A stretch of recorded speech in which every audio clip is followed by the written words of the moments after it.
হে মোরো পা। Hi everyone, good evening. আশা করি আপনারা খুব ভালো আছেন, আমরাও ভালো আছি। আজ রবিবারের সন্ধেবেলা একটা বিশেষ জায়গায় যাচ্ছি। আপনারাও আমাদের সঙ্গে চলুন সেই বিশেষ জায়গায়। পুজো মিটে গেছে অনেক দিন হলেও আমাদের বিজয় সম্মিলনীটা হয়নি। আজকে সদল বলে যাচ্ছি সেই বিজয় সম্মিলনীর একটা ছোট্ট অনুষ্ঠান করতে। না, আজকে অনুষ্ঠানটা ঠিক আমাদের মধ্যে আবদ্ধ থাকবে না, আমাদের এই আনন্দটা কিছু কচিকাচাদের সাথে ভাগ করে নেব। আমরা চলে এসেছি বেলুর লাল বাবা আশ্রমে। এই আশ্রমটা আসলে উদাসীন দিন দুঃখী লাল বাবা আশ্রম নামেই বেশি পরিচিত। আশ্রমটা গঙ্গা তীরবর্তী অনেকটা জায়গা জুড়ে অবস্থিত।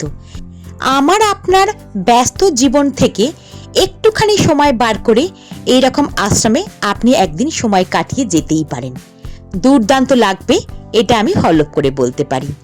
আজকে আমরা এসেছি বালির চারের পল্লীর বিজয় সম্মেলনী অনুষ্ঠানটা এখানে করব বলে। হয়তো অনুষ্ঠানের কোনো জাঁকজমক কিছু ব্যাপার থাকবে না, কিন্তু অনেক আনন্দ থাকবে, অনেক শান্তি থাকবে। আজকে আমরা সন্ধেবেলা যেহেতু এসেছি, আপনাদের খুব ভালো করে আশ্রমটা দেখাতে পারছি না, বা আপনারাও সন্ধেবেলায় আশ্রমের অন্য রূপ দেখছেন, কিন্তু সকালবেলার দিকে এলেই এই আশ্রমের মনোমুগ্ধকর পরিবেশ আপনাকে অনেকটা আনন্দ দেবে। আমরা এখন আশ্রমের গঙ্গা তীরবর্তী এক ছাদে এসে পৌঁছেছি, যেখান থেকে মা গঙ্গাকে দর্শন করা যাচ্ছে, আর গঙ্গার অপর তীরটা আলো ঝলমল করছে। দুর্দান্ত পরিবেশটা।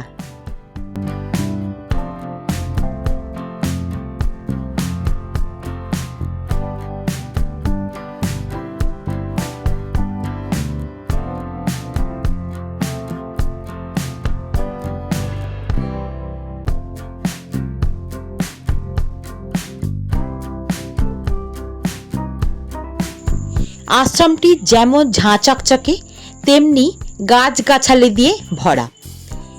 এই আশ্রমের নিজস্ব একটি গঙ্গার ঘাট আছে। এই গঙ্গার ঘাটটি দেখে আমরা আর থেমে থাকতে পারলাম না, আমি আর আমার ননদ একটু নেমেই পড়লাম। খুব সুন্দর কিন্তু জায়গাটা।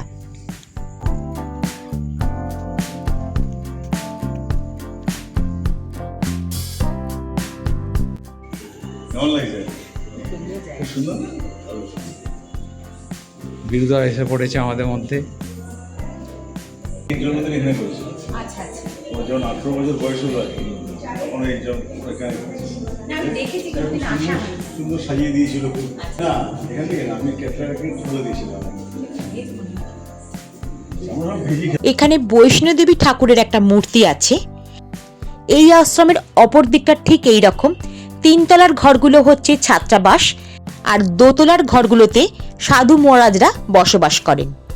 এখানে বেশ কিছু শিশু আবাসিক হিসাবে আছে। এখন আমরা এই আশ্রমের মহারাজজির সঙ্গে দেখা করতে চলে এসেছি। ইনি এই আশ্রমের দায়িত্বে আছেন। আর যে সকল শিশুদের কথা আপনাদের বলছিলাম, তারা আমাদের সামনে এসে হাজির হয়েছে। এই নিষ্পাপ শিশুদের হাতে চারের পল্লীর তরফ থেকে কিছু খাবার দাবার তুলে দেওয়া হবে। তারপর এদের সঙ্গে একটু গান বাজনায় সামিল হব আমরা সকলে। শুধু এদের সামনে খাবার দাবার নয়, কিছু ব্যাট বলও দেওয়া হবে, যাতে এরা অবসর সময়ে নিজেদের ইচ্ছা মতো খেলাধুলা করতে পারে। এই সকল বাচ্চারা বিশাল কিছু দামি জিনিস চায় না, চায় আপনার স্নেহ, আপনার মমতা, একটু ভালোবাসা। বাচ্চাগুলোর নিষ্পাপ হাসি আপনাকে অনেকটা আনন্দ দেবে। আজকে চারের পল্লীর যে সকল মানুষেরা এই সুন্দর একটা উদ্যোগ নিয়েছেন, তাদের সকলের সাথে হয়তো আলাপ করানো হলো না, কিন্তু তাদের জানাই অসংখ্য ধন্যবাদ। এবারে দুর্গাপুজোর পরে আমরা ঠিক করেছিলাম তখনই যে আমরা বিজয় সম্মেলনী করবো। এই বিজয় সম্মেলনীটা এমন করবো, সেটা হচ্ছে লাল বাবা আশ্রমে আমরা এখানে যারা রয়েছেন তাদের সাথে মিলিতভাবে আমরা যৌথ উদ্যোগে আমরা এই সন্ধ্যেবেলা আজকে আমরা এখানে উপস্থিত হয়েছি। আজকে আমরা এখানেতেই সকলে মিলে একত্রিত হয়ে এখানেতে আমরা আজকে আমাদের এই 19তম দুর্গাপুজোর পরে যে বিজয় সম্মেলনী, এখানে আমরা অনুষ্ঠান পালন করব। প্রথমে আমি এখানকার যিনি আছেন অন্নধার, তাকে জানাই আমার ভালোবাসা জানিয়ে আমার বক্তব্য শুরু করছি। অ্যাকচুয়ালি আমরা যখন পুজো করছি আর কি, তখন থেকেই আমাদের প্ল্যান আছে কী করে আমরা অন্যান্য কাজও কীভাবে করবো। আমরা তো বিজয় সম্মেলন গতবারেও করেছিলাম, সেটা ফাংশন মতন করে করেছিলাম, কিন্তু এবারে আমাদের ঠিক করলাম যে না, এবার আমরা আশ্রমে করবো। আশ্রমে করবো, বাচ্চাদের নিয়ে করবো, মহারাজরা যাবে তাদের নিয়ে করবো, একটু সবাই মিলে আনন্দটা ভাগ করে নেবো। এই আনন্দ ভাগ করতে গিয়েই আমরা এই বিজয় সম্মেলনী করছি। আমরা বিজয় সম্মেলনে সবাইকে শুভেচ্ছা জানাই, অভিনন্দন জানাই এবং আন্তরিক ভালোবাসা জানাই। এবং এইভাবেই আমরা যদি এগিয়ে যেতে পারি, পরপর চারের পল্লীর প্রোগ্রামের মধ্যে দিয়ে মানুষের জন্য কিছু করা যায়, মানুষের যদি সেবা করা যায়, তাহলে আমরা আরও এগিয়ে যেতে পারি। জানিয়ে আমি আমার বক্তব্য শেষ করি। আপনাদের কারোর ইচ্ছে হলে এই আশ্রমে সকালবেলা 12টার মধ্যে ঘুরে যেতে পারেন, অথবা বিকেলবেলা 4টের সময় আবার এই আশ্রম খুলে দেওয়া হয় সকলের জন্য।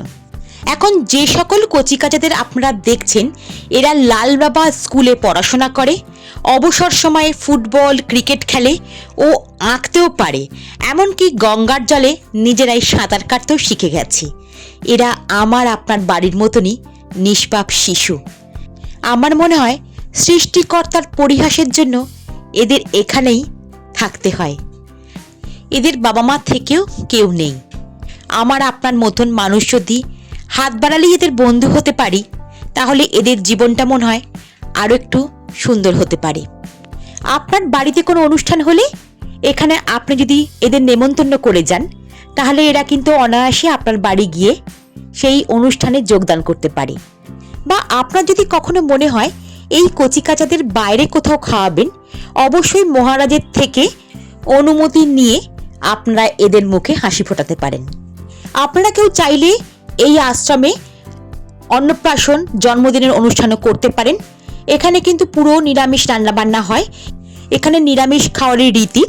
আপনি বাইরে থেকে নিরামিষ রান্না করিয়ে এনেও এখানে অনুষ্ঠান করতে পারেন। কচিকাচাদের মুখ থেকে এদের একটা প্রার্থনা শোনা যাক।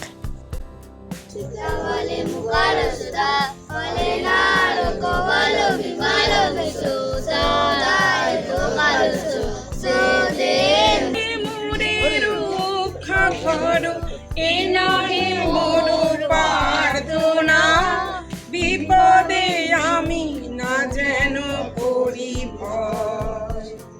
দুঃখ তাপে ব্যতীত চিতে নাই বাদিলে সান্ত্বনা, দুঃখে যেন করিতে পারি জয়।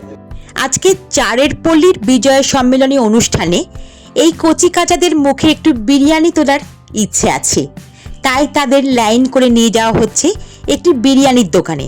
কারণ এই আশ্রমে আপনারা তো আগেই শুনেছেন কোনো আমিষ খাবার ঢোকে না, তাই এদের বাইরে নিয়ে গিয়ে খাওয়াতে হবে, কোনো কিছুর উপায় নেই। আশ্রমের এই কচিকাচারা কিন্তু খুব নিয়ম শৃঙ্খলায় থাকে। ভোর 5টায় ওঠে, তারপরে স্কুলে পড়াশোনা করে, কিছুটা সময় নিজেদের মতন করে কাটায়, রাত্রি 9টায় কিন্তু খাওয়া দাওয়া সেরে শুয়ে পড়ে এবং সকাল এবং সন্ধ্যাবেলা প্রার্থনাও করে। আজকের সন্ধ্যেটা কিন্তু আমাদের একদম অন্য রকম কাটলো, অন্য রকম পরিবেশে এলাম, অনেক কিছু জানতে পারলাম। আজকের ভিডিওটা এখানেই শেষ করব।